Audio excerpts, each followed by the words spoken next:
the Iranians, the leading terror sponsor in the world.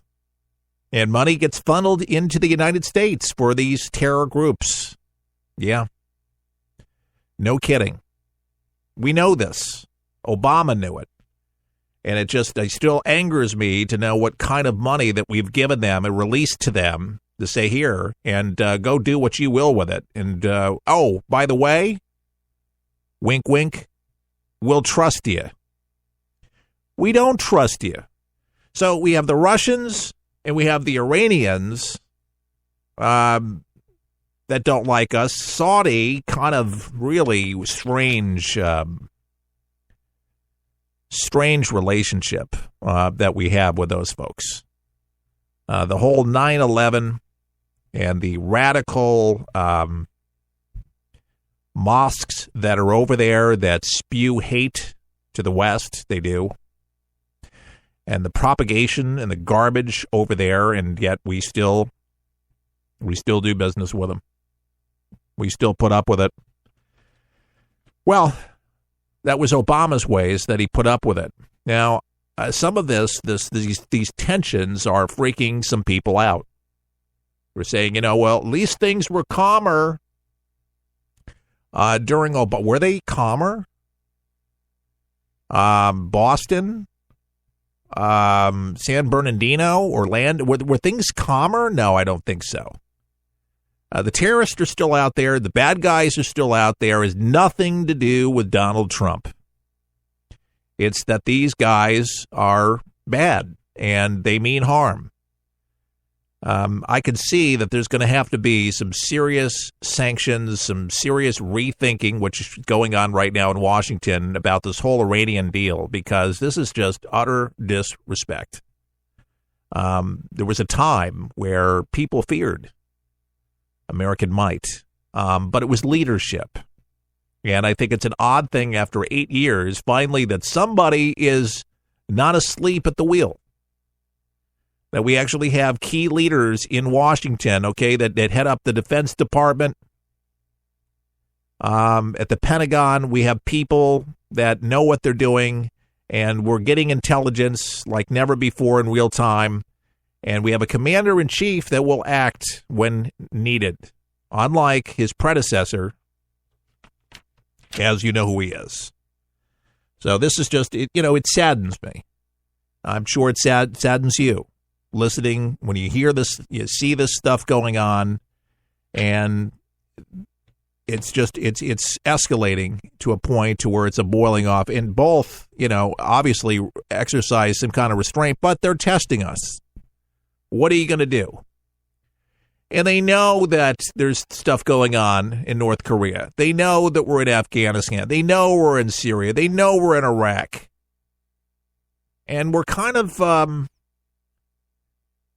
spread rather thin right now. And because our military, the spending was down, Barack didn't think that it was necessary to strengthen our military, to pay much heed to what was going on, a few things here and there.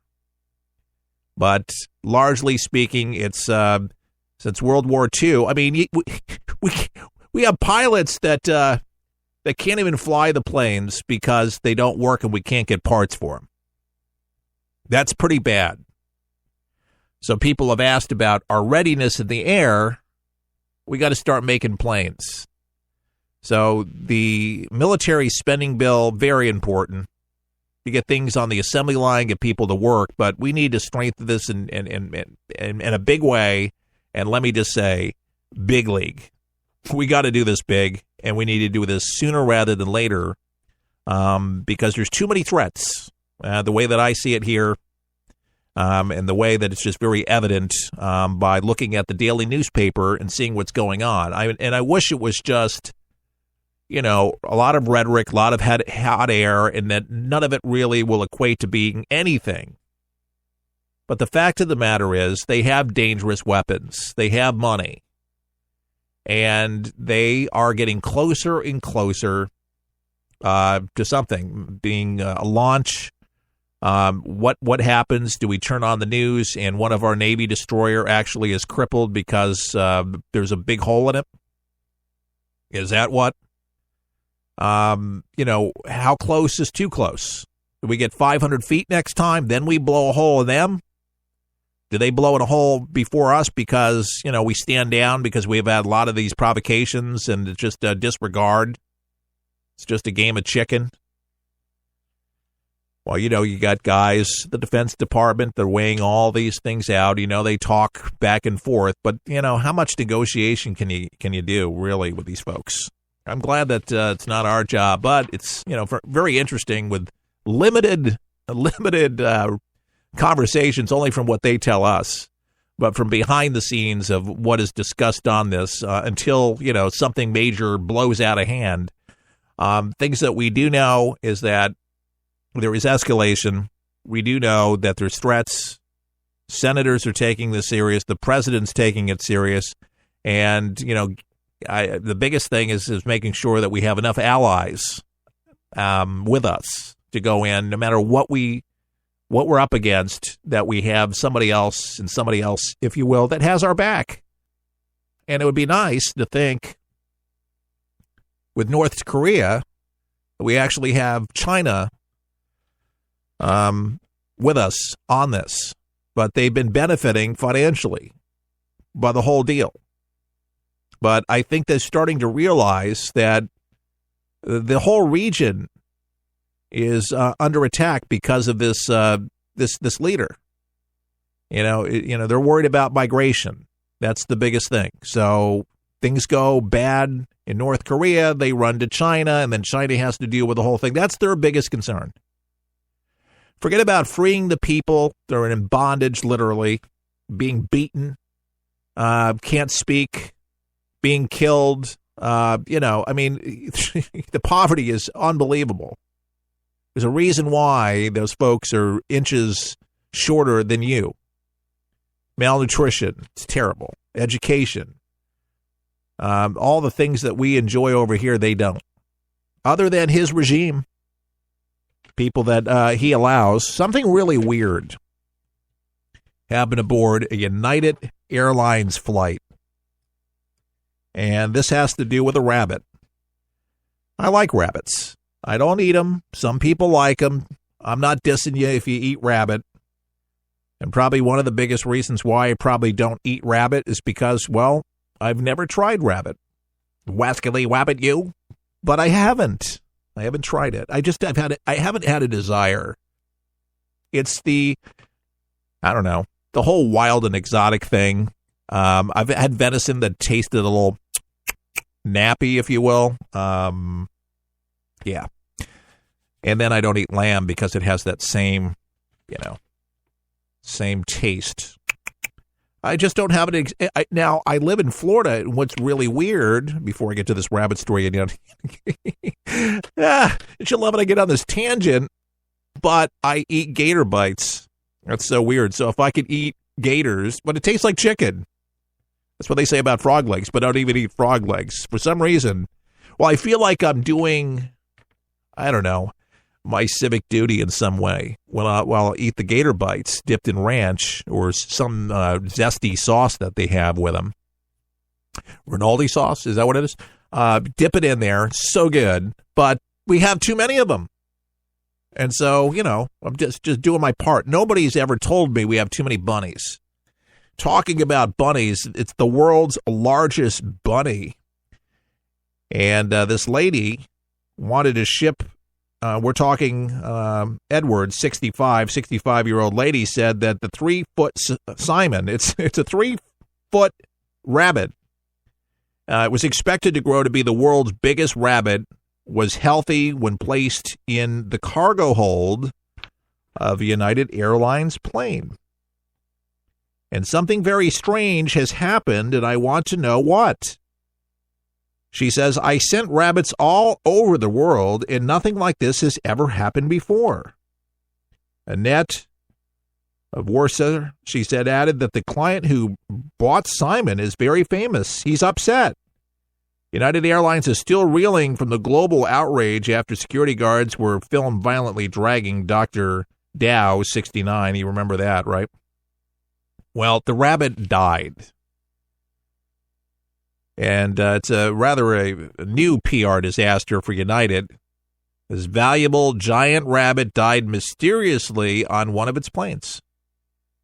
Simon, destined to be the world's biggest bunny, died in the cargo section of a Boeing 767 after flying out of Heathrow to a new celebrity owner, as they call it here in the U.S. Breeder Annette Edwards of Stolton Worcester said that he was fit as a fiddle. And again, she says, I've sent rabbits around the world. Nothing like this ever happened. And United's reputation is at rock bottom after film of a doctor being dragged from a jet went viral. She's wanting to know what happened to Simon. Fit as a fiddle. The vet, check the animal out. Sometimes animals die of shock. I'm sure there's going to be an autopsy to find out what happened. Hopefully, nothing sinister happened aboard the plane where somebody did something stupid to the bunny. But, animals have heart attacks. Maybe there was as they say, when some people just mysteriously die of condition, that they were susceptible to that, and then they find out with the autopsy, he had a heart problem or embolism or stroke or whatever, but things happen. But that is a trending news story that I know that you wanted to hear. Kind of break it up a little bit, but here's another trending story. And if you're not talking about it, we're talking about it, but now you're going to be talking about it at the water cooler. This has to do with the border wall. You've heard about the border wall. Trump's going to build a beautiful wall. And by the way, I'm not embarrassed to say that I think that Donald Trump is onto something with the wall. Because of the gang activity, bad gangs, bad hombres, that bring drugs over. I know they burrow under the ground and they have tunnels and they've been disrupted. And they get over on tractor trailers. I've heard every story, so why build a wall? They're still going to get over regardless. If cut down, it's approximately 60 to 70% right now from the efforts of more Border Patrol, stepping up more things with electronics and drones. Can you imagine building a wall? It can't hurt. And to me, if it can even save, just say, one more person, like a Kate Steinle who was gunned down in front of her father there in California several years ago, from a person who was deported multiple times, was a bad guy, to keep those bad people out. Things are all relative. And to me, I try to have perspective. What if it was me? What if Kate Steinle was my daughter? You would think differently if it was yours. Like Dr. Dow, who many people think he should have just gone peacefully, walked off the plane with a smile on his face or not, just said, okay, no problem, I'll get on another plane, no big deal. But if you were ripped off the plane, regardless if you thought you were justified, whatever it was, and a lot of people do. Maybe they had a busy schedule. He was going to make a deal. He needed to meet somebody. He had a surgery. Whatever it is, we all have our reasons. He didn't deserve a concussion, didn't deserve a broken nose. Right? He didn't deserve those things, did he? Then he lost his teeth on top of it. So all of those things. And this guy's, 69 years old. That didn't sound like a fun 69 to me, being 69 years old. That wasn't fun. That wasn't the fun kind. All right. Some of you parents got what I said. Tried little levity, man. It's a rough story. It really is, because a lot of people are mixed on the story, But I'm not this, I'm not a bleeding heart liberal. Maybe I'm more on this particular story because he lied. He got his license. Who cares? We all lie occasionally. Even if it's the whitest lie, it's a lie. It doesn't matter. Nobody deserves to be treated like that. And the good news is that airlines now are realizing that they're being videotaped. And they're going to have to really fall in line because United stock dropped. They're paying for it dearly.